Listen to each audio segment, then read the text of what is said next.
Isn't this the cutest little card that you've ever seen? Today's video is going to be very quick, but I'm going to show you how you can make it fairly easy too. To start off with, you're going to want to get yourself a plain white greeting card.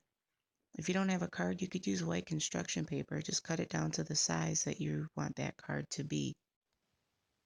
Grab yourself some red paper. I chose a glossy paper to use, a nice bright red color. Use my paper trimmer. I don't have any exact measurements. Essentially what I went by was just making sure I had even amount of white space around the edges of the red paper. Um, I think it just looks cuter that way. So I don't have specific dimensions or anything, but so you can kind of tweak it and make it your own. You've already cut your red piece to size. You've glued the back of it. I just use a basic glue stick. I don't get too fancy with it. And then just stick it on the card.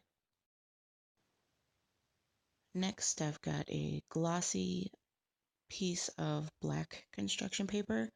This is what I'm going to be using for Santa's belt. Use the paper trimmer, decide the width that you want it to be. You're going to take that strip, line it up to the red of Santa's uniform, and from edge to edge, you're just going to cut it down based on whatever that width is that you decided. Use that glue stick, glue it right on in place there, and you've got a belt. This here is just a basic square, little white piece of construction paper. The only thing with this one is I wanted to make, this is basically going to represent the buckle, so I want to make it bigger than the width of the belt. And then I'll be coming in again with some more of the black construction paper just to glue in and fill in the middle to really make it look like a belt buckle. So I cut that into a smaller square, glued that right onto the white piece, and the belt is complete. So here's another opportunity to really make this your own.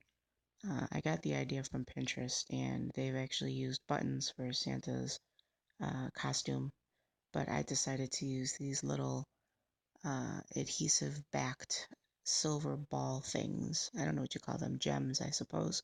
You really could use anything. It's up to your discretion how you want to make it.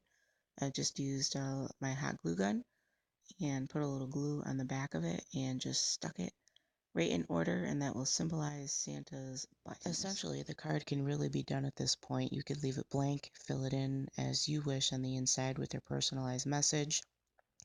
I like using stamps. So I have my black stamp pad. I have my stamp and my stamping block, and I just open it up on the inside and apply it. Now this is because it's so light. The ink is a little bit on the older side, I would imagine. So I just have a very, very fine tip marker that I use, go through and just kind of retrace the message in there just to really make it pop and look a little bit more professional and put together. So there you have it. There's your card. It's fun. Kids would love it. It's such an easy thing to do. I hope you enjoyed. Stay tuned for more, friends.